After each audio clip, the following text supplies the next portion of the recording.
Friends, welcome to my channel. तो आज આપણે બનાવીશું એકદમ બહાર જેવા પોચારું જેવા લસણિયા સેન્ડવિચ ઢોકળા।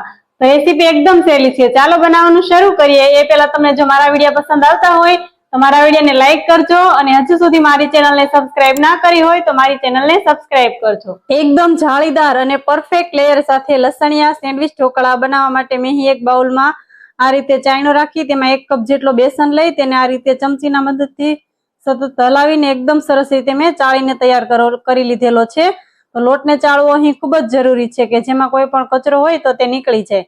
ત્યારબાદ મેં અહીં 1 કપ જેટલો રવો જે રેગ્યુલર આપણે ઉપમા કે શીરો બનાવવા માટે વાપરતા હોઈએ તે રવાનો મેં ઉપયોગ કર્યો છે। તો તેને પણ એડ કરી અને એકદમ સરસ રીતે આપણે મિક્સ કરી લઈશું બધી વસ્તુને।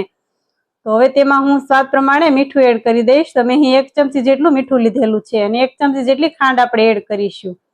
ત્યારબાદ આપણે તેમાં ખાટું દહીં મેં અહીં 1/2 કપ જેટલું ખાટું દહીંનો ઉપયોગ કરેલો છે। તો આપણે ઇન્સ્ટન્ટ એવા બનાવી રહ્યા છીએ તો મેં અહીં ખાટા દહીંનો ઉપયોગ કરેલો છે। તો મેં ખાટું દહીં એડ કરી અને તેને બરાબર રીતે મિક્સ કરી લઈશું અને ત્યારબાદ આપણે થોડું થોડું પાણી એડ કરતા જઈને એકદમ સરસ તેનું બેટર બનાવીને તૈયાર કરી લઈશું। વિસ્કરના મદદથી આપણે સતત ચલાવતા જઈશું કે જેનાથી કોઈ પણ ગાંઠા ન રહે અને એકદમ સરસ આપણું બેટર બનીને તૈયાર થાય। તો આપણે આ રીતે હલાવી લઈશું અને આપણું બેટર બનાવીને તૈયાર કરી લઈશું। તો અહીં બેટર આપણું એકદમ સરસ તૈયાર થઈ ગયું છે, તમે જોઈ શકો છો કોઈ પણ એક ગાંઠો રહ્યો નથી અને એકદમ સ્મૂથ એવું બેટર બનીને તૈયાર થઈ ગયું છે। તો આપણે તેને થોડી વાર માટે રેસ્ટ ઉપર રાખી દઈશું। સેન્ડવિચ ઢોકળાના વચ્ચેના લેયર માટે આપણે લસણવાળી ચટણી ખાયણીમાં જ ખાંડીને તૈયાર કરીશું કે જેનાથી ઢોકળાનો બધો સ્વાદ એક જ વસ્તુમાં આવી જશે અને આપણે કોઈ પણ બીજી વસ્તુ ઉમેરવાની જરૂરિયાત નહીં પડે। હવે લસણની ચટણી બનાવવા માટે મેં અહીં એક ખાયણી લઈ લીધેલી છે, તેમાં 10 થી 15 નંગ જેટલી લસણની કળી લીધેલી છે। તો એક ગાંઠિયો આખો આપણે લસણનો લઈ લેવાનો છે, તેમાં 1 ચમચી જેટલું કાશ્મીરી લાલ મરચું એડ કરીશું અને થોડું એવું તેમાં મીઠું એડ કરીશું અને તેને દસ્તાની મદદથી આ રીતે એકદમ સરસ ખાંડી લઈશું। તો લસણને આપણે ખાયણીમાં જ ખાંડીને તૈયાર કરવાનું છે કે જેથી તેનો ઓરિજિનલ સ્વાદ જળવાઈ રહે। તો અહીં મેં ચટણી આ રીતે ખાંડીને તૈયાર કરી લીધેલી છે। તો હવે આપણે બેટર એકદમ સરસ રીતે રેસ્ટ ઉપર રાખ્યું હતું તે એકદમ સરસ સેટ થઈ ગયું છે। તો હવે તેને મેં અહીં 2 બાઉલ લીધેલા છે, તો આપણે 2 બાઉલમાં આપણે સરખા ભાગે બેટરને વેચી લઈશું।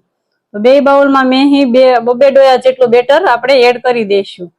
તો આ ટિપ્સ આપણે ઢોકળામાં સૌથી ઇમ્પોર્ટન્ટ છે કે તેમાં આપણે સરખે ભાગે જ બેટર વહેંચીને તૈયાર કરવાનું છે કે જેનાથી નીચે અને ઉપરનું લેયર એકદમ સરસ રીતે સેટ થાય તેના માટે। તો અહીં મેં 2 બાઉલમાં 2 ડોયા જેટલું બેટર એડ કરી દીધેલું છે, તો તમે જોઈ શકો છો અને બાકીનું જે બેટર વધેલું છે તેમાં આપણે જે લસણની ચટણી બનાવીને તૈયાર કરેલી હતી તે આ રીતે તેમાં એડ કરી દઈશું અને તેમાં 1 ટેબલ સ્પૂન જેટલું આપણે પાણી ઉમેરીશું કે જેથી આપણે લસણની ચટણી બરાબર રીતે ઘોળીને તૈયાર કરી શકીએ અને તે બેટરમાં એકદમ સરસ રીતે ભળી જાય તેના માટે।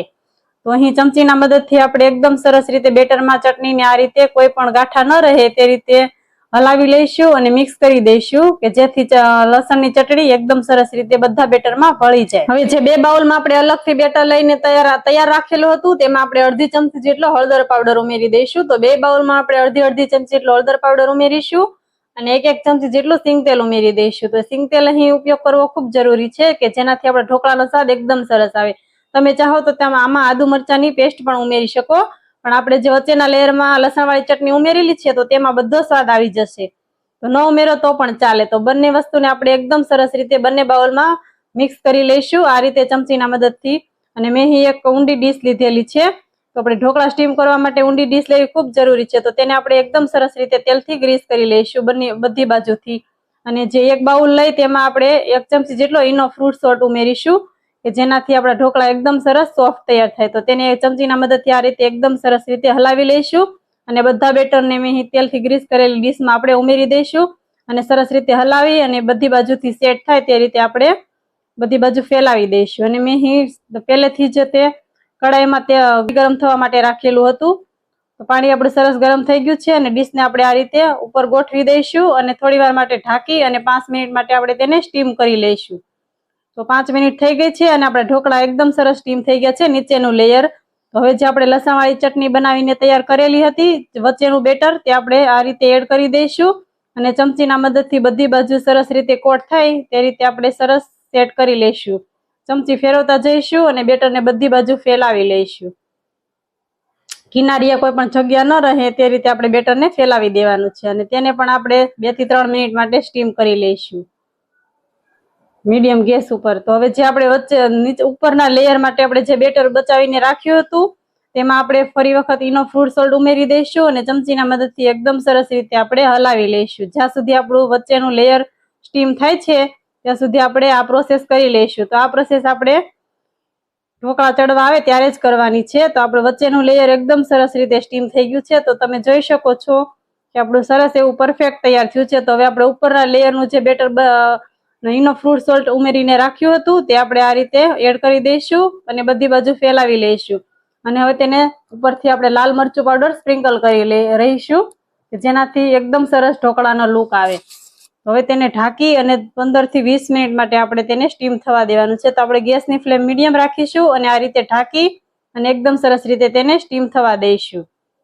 તો હવે 15-20 મિનિટ થઈ ગઈ છે અને આપણા ઢોકળા એકદમ સરસ સ્ટીમ થઈ ગયા છે. તો તમે જોઈ શકો છો કે આપણા ઢોકળા એકદમ સરસ સોફ્ટ એવા બનીને તૈયાર થયા છે. તો અહીં હું છરીના મદદથી ચેક કરું તો આપણી છરી એકદમ ક્લીન બહાર આવે છે. તો આપણા ઢોકળા પ્રોપર એવા ચડીને તૈયાર થઈ ગયા છે. હવે તેને થોડી વાર માટે આપણે ઠંડા થવા દઈશું. તો આપણા ઢોકળા એકદમ સરસ ઠંડા થઈ ગયા છે. તો આપણે તેને છરીના મદદથી આ રીતે કાપા કરી લઈશું. તો તમે જોઈ શકો છો કે આપણા ઢોકળા એકદમ સોફ્ટ અને સ્પંજી બનીને તૈયાર થયા છે. હું એક ઢોકળું આ રીતે તોડીને બતાવું તો તેમાં એકદમ સરસ રીતે લેયર પણ પડ્યા છે અને જાળી પણ આવી છે. તો એકદમ સરસ આપણા ઢોકળા બનીને તૈયાર થઈ ગયા છે. તો તૈયાર છે આપણા લસણિયા સેન્ડવીચ ઢોકળા. તો તમને મારી રેસીપી કેવી લાગી તે તમે કમેન્ટમાં જરૂરથી જણાવજો અને જો પસંદ આવી હોય તો આ વિડીયોને તમારા ફ્રેન્ડ્સ અને ફેમિલીમાં જરૂરથી શેર કરજો. અને જો તમે ઇન્સ્ટાગ્રામ અને ફેસબુકમાં જોઈ રહ્યા છો તો મારા પેજને જરૂરથી ફોલો કરજો. તો મળીએ એક નવી જ રેસીપી સાથે.